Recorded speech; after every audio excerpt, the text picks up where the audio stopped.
अस्सलाम वालेकुम दोस्तों, मैं हूं आपका दोस्त अली शहबाज। आज हम दोस्तों एक कॉमन टेस्ट जो कि जब भी पेशेंट डॉक्टर के पास जाते हैं तो जो वो पहला टेस्ट लिख के देता है तो वो सीबीसी टेस्ट होता है। अब ये क्यों लिख कर दिया जाता है, इसकी ज़रूरत क्यों होती है और इसके अंदर जो रीडिंग्स होती हैं उनकी कमी बेशी से कौन से प्रॉब्लम हो सकते हैं, तो आज हम इन पर बात करेंगे। दोस्तों ये एक बेसिक ब्लड टेस्ट है जो हमारे जिस्म के अंदर मौजूद जो ब्लड के अंदर तीन किस्म के जो खुलियात होते हैं, ये उनके मतलब हमें इंफॉर्मेशन देता है, जिससे हम अंदाज़ा लगा सकते हैं कि जो हमारे पास आने वाला मरीज़ है वो बीमारी के किस लेवल पर है, या फिर हमें उस लेवल को देखकर मज़ीद टेस्ट की ज़रूरत होती है। दोस्तों अगर ब्लड की बात की जाए तो एक नॉर्मल आदमी में तकरीबन 4.5 से लेकर 5.5 लीटर होता है, यानी कि 4.5 लीटर से लेकर 5.5 लीटर तक जो होता है, ये एक आदमी के अंदर अमूमन ये इतना ब्लड होता है। ये तकरीबन हमारी बॉडी का 7 से 8% बनता है। अब अगर हम ब्लड कंपोजिशन की बात करें तो इसके अंदर तकरीबन आपको 55% प्लाज्मा मिलेगा और 45% जो होते हैं ये ब्लड कॉर्पसल्स होते हैं। अब ब्लड कॉर्पसल्स आगे मज़ीद डिवाइडेड होते हैं 3 हिस्सों में। उनमें से एक को कहते हैं जी आरबीसी, रेड ब्लड सेल्स, इनको एरेथ्रोसाइट भी बोलते हैं, और इनके अंदर एक ख़ास किस्म का जो प्रोटीन होता है उसको हम हीमोग्लोबिन कहते हैं। दूसरा होता है वाइट ब्लड सेल्स, ये हमारे इम्यून सिस्टम का हिस्सा होते हैं, इनको हम ल्यूकोसाइट भी बोलते हैं, और ये हमारी बॉडी के अंदर बीमारियों के ख़िलाफ़ रेजिस्टेंस और हमारी क़ुव्वत मुदाफ़त को स्ट्रॉन्ग करते हैं। इनकी कमी बेशी से जो हमारा डिफेंस सिस्टम है वो मुतासर होता है। और तीसरा है जी प्लेटलेट्स, ये खून को रोकने के लिए ऐसे ज़रात होते हैं जिनके गिर्द झिल्ली होती है और खून में ये गर्दिश करते रहते हैं। अब सबसे पहले हम आरबीसी की बात करते हैं दोस्तों। ये हमारे जिस्म में तकरीबन 75,000 मील लंबी मसाफत तय करते हैं। कितनी? 75,000 मील लंबी मसाफत तय करते हैं।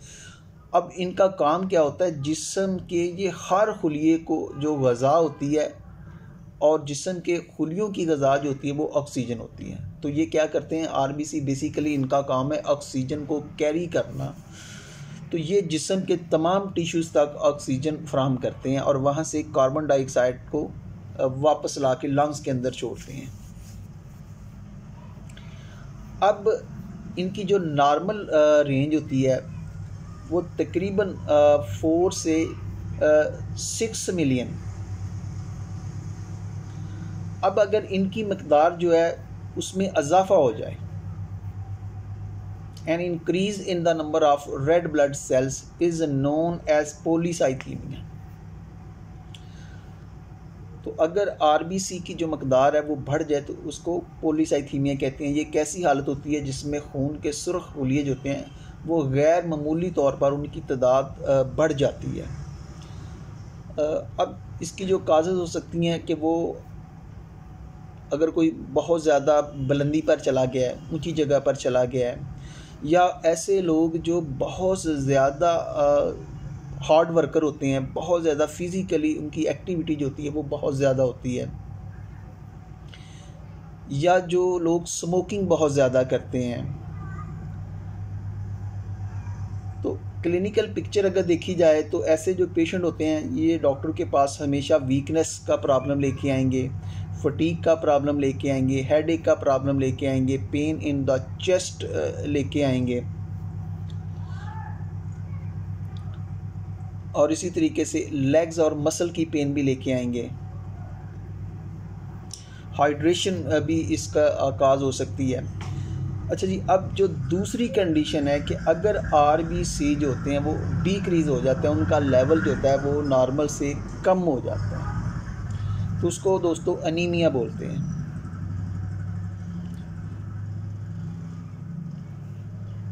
तो जब अनीमिया का प्रॉब्लम होता है तो उसके अंदर ज़ाहिर बात है जो एचबी लेवल होता है वो भी डिक्रीज़ हो जाता है, आयरन डेफिशिएंसी हो जाती है। अब आरबीसी का जो बेसिक काम है वो तो ऑक्सीजन को कैरी करना है जिस्म के मुख्तलिफ टिश्यूज़ तक, और जब इनमें कमी हो जाएगी तो फिर वो प्रॉपर जो टिश्यूज़ की ग़िज़ा है वो उन तक पहुंच नहीं सकेगी, तो लिहाजा इंसान के अंदर जो होता है वो कमज़ोरी आना शुरू हो जाती है। वो थकावट, भूख की कमी, चेहरे का पीलापन, पैल्पिटेशन, सांस का फूलना, और आम रूटीन के जो वर्क होते हैं वो भी पेशेंट नहीं कर सकता है। तो जब पेशेंट जाके एक डॉक्टर के पास ऐसी अपनी कंप्लेंट देगा कि डॉक्टर साहब मुझे ये महसूस होता है, तो फिर उसके लिए जो डॉक्टर होता है वो फ़ौरन उसके लिए सीबीसी टेस्ट और बाद सिर्फ एचबी हीमोग्लोबिन का टेस्ट करवाते हैं।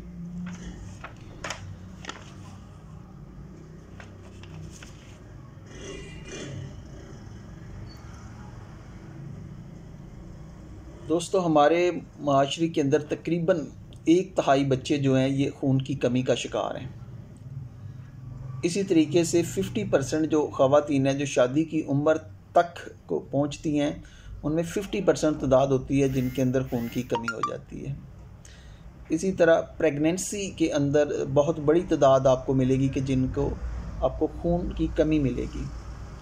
उनमें जो सिम्टम्स होती हैं वो वीकनेस होती है, फटीग होता है, वर्टिगो होता है कि मरीज़ को थकावट, कमज़ोरी, चक्कर, ठंडे पसीने आना, सांस का फूलना, स्किन डिस्कलरेशन, चलने फिरने या सीढ़ियाँ चढ़ने से सांस फूलने लगता है, क़ुव्वत बर्दाश्त की कमी होती है। वो मरीज़ होते हैं सर्दी और गर्मी दोनों से बहुत जल्द हसास होते हैं।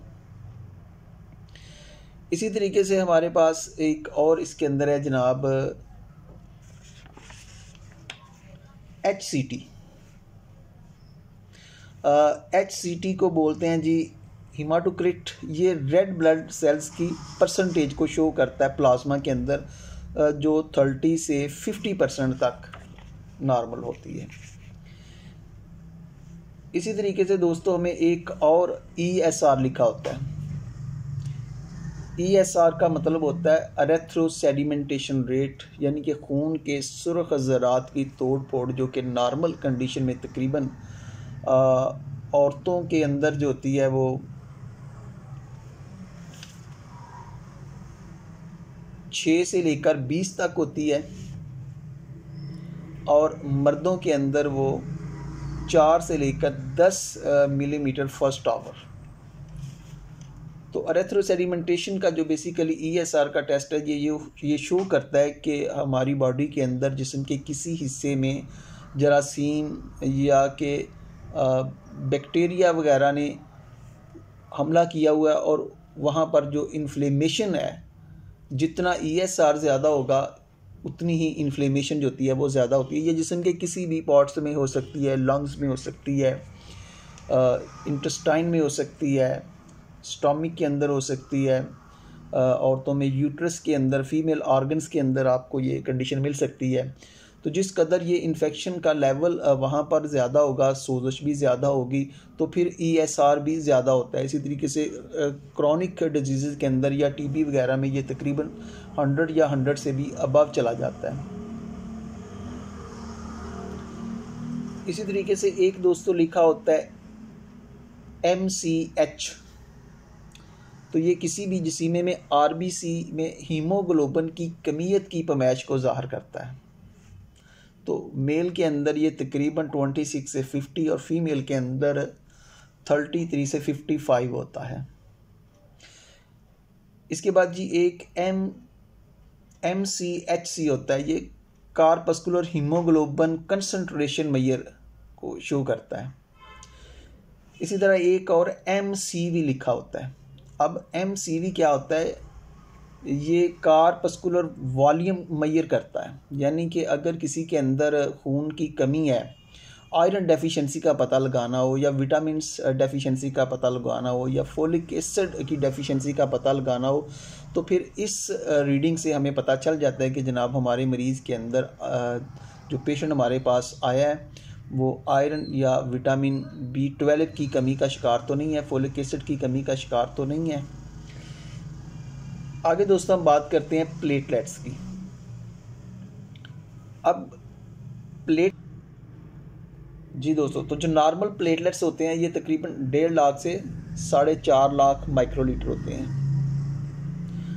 और अगर इनकी मकदार कम हो जाए जैसा कि डेंगू बुखार के अंदर होता है, तो फिर जो खून के जमने की ताकत होती है वो नहीं रहती, कमज़ोर हो जाती है, और ब्लीडिंग होने के चांसेस होते हैं वो बढ़ जाते हैं। तो इस तरह इसका मकदार में कम हो जाना जो होता है वो इस बात को शो करता है कि हमारे जिस्म के अंदर जो डेंगू टाइप इन्फेक्शन है मौजूद है, या और कोई ख़तरनाक कंडीशन मौजूद है, और प्लेटलेट्स जो हैं वो कम हो गए हैं, तो ब्लीडिंग के चांसेस बढ़ जाएंगे। अगर इनकी तादाद बढ़ जाए तो फिर क्लॉटिंग वाला जो मसला है वो भी दरपेश हो सकता है। अब बात करते हैं दोस्तों वाइट ब्लड सेल की। तो ये 4000 से लेकर 11000 तक जनाब इनकी नॉर्मल मकदार है। अब वाइट ब्लड सेल दर हकीकत ये हमारी बॉडी का इम्यून सिस्टम है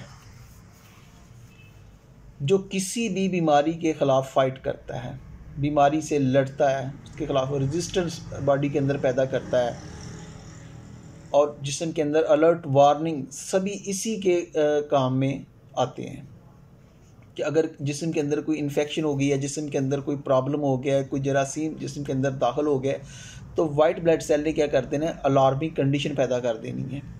और उस अलार्मिंग कंडीशन में जो वाइट ब्लड सेल की फ़ोर्स होती है फिर वो उस बीमारी के ख़िलाफ़, उस वायरस के ख़िलाफ़ जाके फ़ाइट करती है। तो इससे क्या होता है कि वाइट ब्लड सेल की जो तादाद होती है वो इंक्रीज़ हो जाती है। तो ये जो इंक्रीज़ होना है इसका वाइट ब्लड सेल जो ल्यूकोसाइट कहलाते हैं, तो ये शो करते हैं कि जिस्म के अंदर जो इन्फेक्शन का रेट है वो ज़्यादा है। लेकिन बाज़ औक़ात देखा गया है कि जब क्रॉनिक डिजीज़ होती हैं जिनके अंदर हमारा डिफेंस सिस्टम वीक हो जाता है, तो वहाँ पर आपको ये जो ल्यूकोसाइट हैं ये कम भी मिलेंगे। अब वाइट ब्लड सेल की अगर आप इसको देखें तो ये दो हिस्सों में ग्रैनुलोसाइट्स और ए ग्रैनुलोसाइट्स में आगे डिवाइडेड हो जाते हैं, और फिर आगे मज़ीद ये जो होते हैं मसलन के न्यूट्रोफिल्स, सीनोफिल्स, बीज़ोफिल्स। बीज़ोफिल्स जो होते हैं ये खून को जमने नहीं देते हैं। असीनोफिल्स जो होते हैं ये एलर्जी को रोकते हैं। और अगर इनकी तादाद जो होती है ये नॉर्मल से बढ़ जाए, जो कि 0.1 से 0.7 तक है, अगर ये बढ़ जाए तो इसका मतलब ये है कि पेट में कोई वर्म्स हो सकते हैं या कोई एलर्जिक बीमारी हो सकती है। और न्यूट्रोफिल्स हैं इसी तरीके से जो ए ग्रैनुलोसाइट्स होते हैं उनके अंदर आपको लिम्फोसाइट और मोनोसाइट मिलते हैं।